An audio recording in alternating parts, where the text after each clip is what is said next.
We're gonna have a Chinese mirror here, and well, I'm actually loading in. We'll see what map it is here. All right. So Chinese, they've seen a little bit more use, of course, than the first few tournaments in AOE4.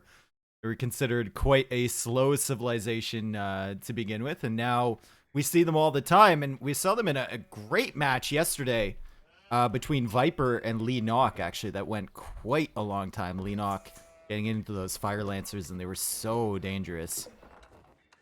Oh yeah, definitely. Yeah, Fire Lancers have definitely been appearing in the meta recently, and yeah, it's been so cool to see the metas, evolve and new strats appearing and new units. So yeah, Fire Lancer is definitely one of those units that's just recently been appearing. See the Imperial officer coming out here to supervise the work and then get some tax income for MarineLorD. And I wouldn't be surprised to see the same thing here for B. And yes, B is planning to do a similar style. So what do you think B's game plan is here? He chose the map. He is Chinese, but his opponent is as well. So you can't really take advantage of your civilization to boom up and get into a superior composition. What do you go for if you're in B's position? You know what? I think he's gonna go for a fast dynasty. When you go for that fast dynasty, your town center trains villagers quite a bit quicker. Trains villagers 35% quicker, so you can get a really big vill boom going. But you also get access to the Zunu. I don't know, or Chukunu. I'm probably mispronouncing it. And that unit's very strong, and then you can also get the village, which gives you quite a bit of population room. I like how this guy like supervises things. You know, you look at him, it doesn't look like he's supervising. He's kind of cringing, you know? What Yeah, who he's, is he's he? doing a little bit of a dance. Yeah, who is he? He looks like he's afraid of someone. Who is he looking out for? It's like, are they coming yet? Uh, And there it goes, collects a little bit of tax too. So, yeah, that's how what you see. With Chinese, most civilizations will just gather their sheep on top of the town center, as obviously that just makes sense. But when you play as Chinese, you build your mill on the berries and you move all your sheep Hmm. to that berry so that you can supervise the mill and yeah, get that extra food income. Yeah, and every time they drop off there, it generates a little bit of tax income too. So you Yeah. can collect that. You don't need to really go onto gold in the early game. So it's lots of options, a little bit more intensive than maybe some other civilizations. You have to remember to keep sending them back to collect that tax instead of supervise. But with these pro players, that's not really a problem for them. And yeah, so playing on Mountain Pass, we're seeing obviously this is a map where there can be a lot of choke points, and there's only one opening here. So sometimes you can see different types of maps for Mountain Pass. Sometimes they'll have multiple openings, but here it just has this one in the middle. So very wallable. Let's see if oh, and here we go. 3DB is moving a villager forward, so looks like he does probably want to wall this off. Yep, there's the wall right there. And I believe he went for 2 scouts, right? Where's yeah, he went for 2 scouts, so he's got a lot of sheep coming in. So he's going to have sheep around the mill for quite a while.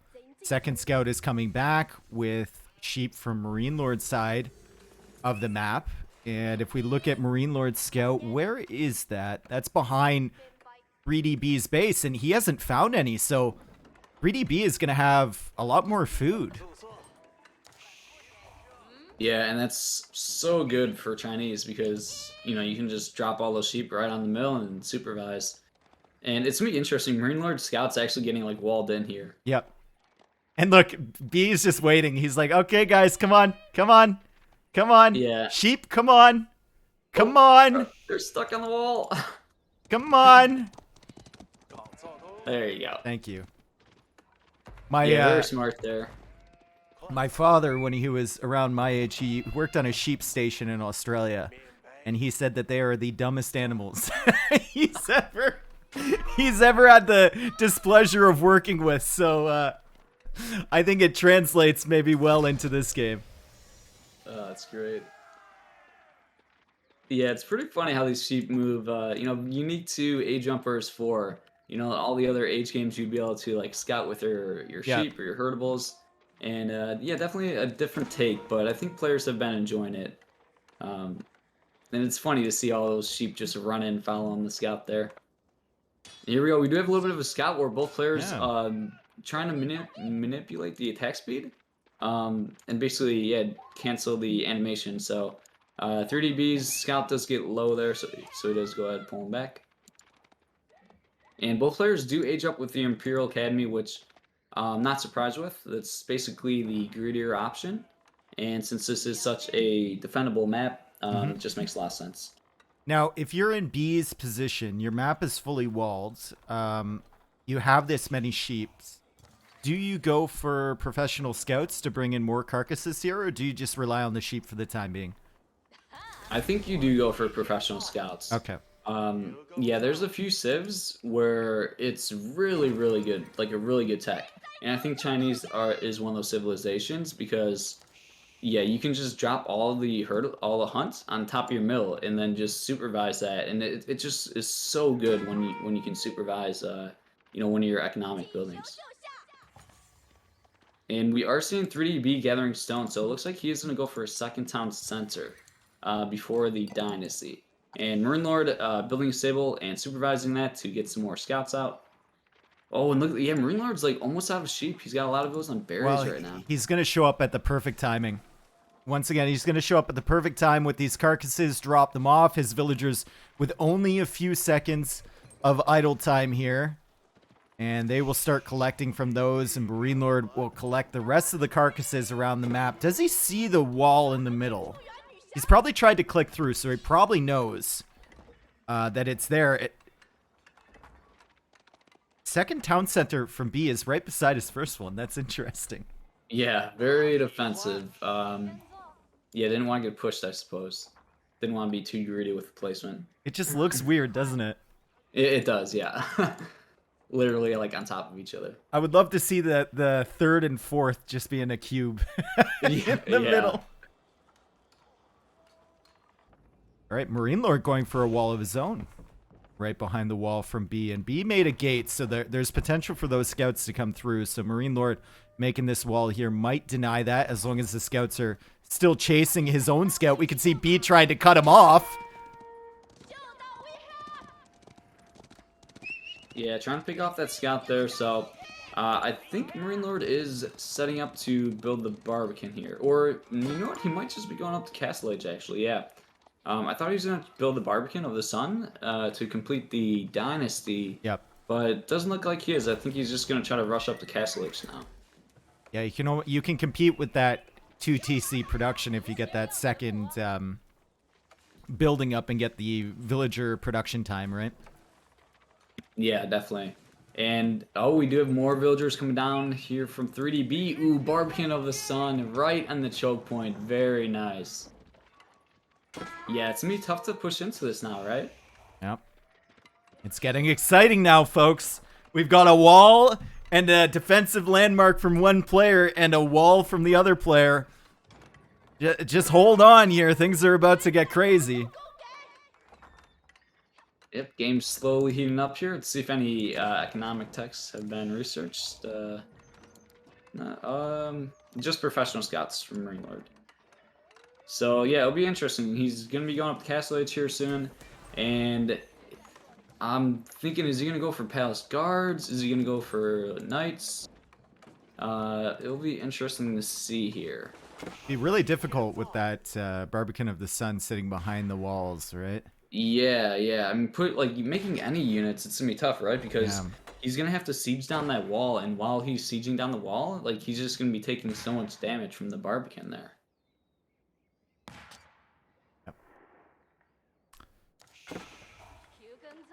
Well, he's got more than enough carcasses now.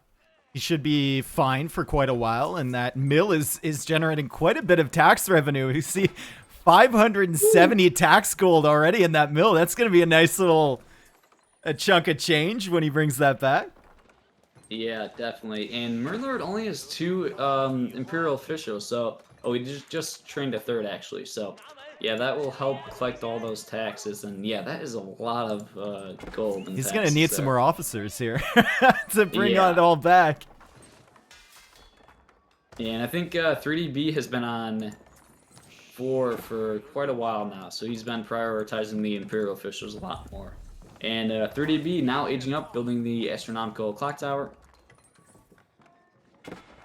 Yep, and that's the Siege Workshop landmark, which will, I mean, will help him to defend the walls at the front, for sure. And MarineLorD's also going for the clock towers, so MarineLorD is thinking about using some siege of his own, but it's obvious it's going to be easier for B because he has this defensive landmark behind.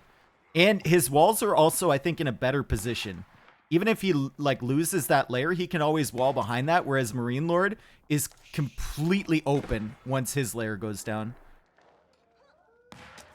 Yeah, very true. And MarineLorD did research siege engineering, and he's got multiple barracks here, so it looks like he is going to go for the palace guard spam. Okay. And make some rams. And I'm liking 3DB's position quite a bit more here. He is up in villagers. He's got 49 villagers to MarineLorD's 38, and yeah, it's just gonna be so hard to push into this defense here from 3DB with the wall and the Barbican. Like, to make a cost-efficient push is gonna be very difficult for MarineLorD. So let's see, how he's gonna make it happen. And he is training some springolds from the clock tower here. Yep. And one important difference here is B did not go for professional scouts, so he's gonna start seeding farms now. Whereas MarineLorD will have some carcasses left over and won't have to invest into that. So it's going to be a little bit easier for him to make his way into Siege. Yeah, I think that is a mistake from 3DB, because, yeah, those farms are going to be quite expensive. And just seeing, like, all the hunt right there for next to 3DB's base and not using that, while supervising is, going to slow down his food income a bit. And there's the palace guards. They get all excited because the gate is gone, and they run immediately into 2 springolds from MarineLorD. MarineLorD also has palace guards of his own and is coming forward with a ram. So B is going to need some springolds of his own. He did go for that clock tower, but has not made any siege as of yet. And he could actually put his units into the Barbican of the Stun to just get some garrison arrows, as the units are just sitting there idled at the moment. I think he needs siege pretty soon here. Yeah, so 3DB, he wants to just buy time here. He's at 63 villagers, and MarineLorD is only at 42, so 3DB has a pretty large economic lead. So he really wants to just kind of be defensive and buy as much time as he can. Okay, Barbican of the Sun will go down pretty soon if he can't stop this. Already at 3,500 HP. Palace guards being built up behind. From B, there are 3 springolds now from MarineLorD, though. So even though they've been nerfed a little bit, they are going to help out a ton in this fight as B comes in for the engagement. Yeah, and this will be interesting. Oh, look at the body block here from MarineLorD. I think 3DB was trying to get to the springolds, but nice block from MarineLorD. And this fight's looking pretty good for MarineLorD here. But there we go, deletes the wall, and now the palace guards are getting on top of the springolds, and there's one B there. Yeah, and he's just focusing the springolds for now, and MarineLorD right now doesn't have anything to catch up with these palace guards. I mean, the nest of bees is going to go down. His palace guards are going to be pushed away from the landmark. His ram is going to be killed eventually, and he's only got, what, 2 springolds left? Sorry, 3 springolds now. Yeah, and I really like how 3DB's strategy here. I think MarineLorD overmade Siege a bit because the palace guards are so good at killing Siege, actually. Yep. They're, with their speed, they can just run up on them very quickly. And yeah, with the new Springgold, it's nerfed significantly. And perhaps one of the more important things, or one important thing, is that it also costs more resources now. So MarineLorD invested quite a lot into making those 3 Springgolds. Needs to save his landmark, though. It's burning. Yes, repair. It's burning. There's a barbecue going on here. He is pulling villagers to repair. Are they gonna? I think they are gonna get there in time. Oh, they got there just in time, dude. Oh my god, 50 HP on that thing, and he starts repairing, and now he's walling up again. He's buying himself even more time. He knows he's ahead economically. He didn't have to make as many springolds as MarineLorD did, and he didn't go for a ram or anything, so he should be ahead in villagers. in his mind, and he's going to use that to his advantage. Yeah, very good repair of the landmark. I wish he would have done it a bit sooner, but MarineLorD looking to push in again. But yeah, 3DB is going to be looking really good here. He's got a big Palace Guard lead, and I think he just dives the Springholds right now. It's burning again. It's burning again. It's dead this time, surely, but he's diving. He's diving for the Springholds with the Palace Guards. The landmark will go down. MarineLorD is chasing. One Springhold dies. Another one will likely die here as MarineLorD comes out to repair it. Yeah, the villagers repair so quickly. Once the repair starts getting off, oh, he does get it actually though. I think MarineLorD was moving the Springhold a little bit too much, where it was might get another one. Yeah, trying to snipe down another Springhold there. Yep. Will he get the nest of bees? Goes for that. MarineLorD not repairing as of yet. Now he tasks a bunch of villagers to do that. And it still dies. Yeah, and 3DB's just going to continually flood in Palace Guards here too. Yeah, he's just looking so good here. Even if he's... I think the constant flood will just be enough to overwhelm MarineLorD. 80 villagers. MarineLorD taps out. He had, what, 50-something? He bought himself exactly enough time. If MarineLorD gets in there probably 30 seconds earlier than he does with those Palace Guards, he can likely just run into B's economy and keep the siege on that landmark. So really good stuff there from B. And honestly, I'm a little bit thankful that MarineLorD opted for that early pressure so that we didn't have a 2-hour stalemate in the middle of the map with this, this Civ mirror. Yeah, definitely. China likes to go up to H4, so yeah, I was like kind of expecting both players to play like super turtly and just try to go up to H4, but I really liked the 3DB strategy here in this game. Looked very good, very impressive. That Barbican of the Sun in the middle, right in that choke, was just so key. Look at that food difference. Almost double. Ooh, even without professional scouts. Really good stuff there from B. Yeah, just having that big Vill lead was really good. 81-50. 31 more villagers for B, and he transferred that directly into military production. You love to see it. That's one player going 1 TC, all in aggression, and the other player buying himself enough time for that economy to come into play.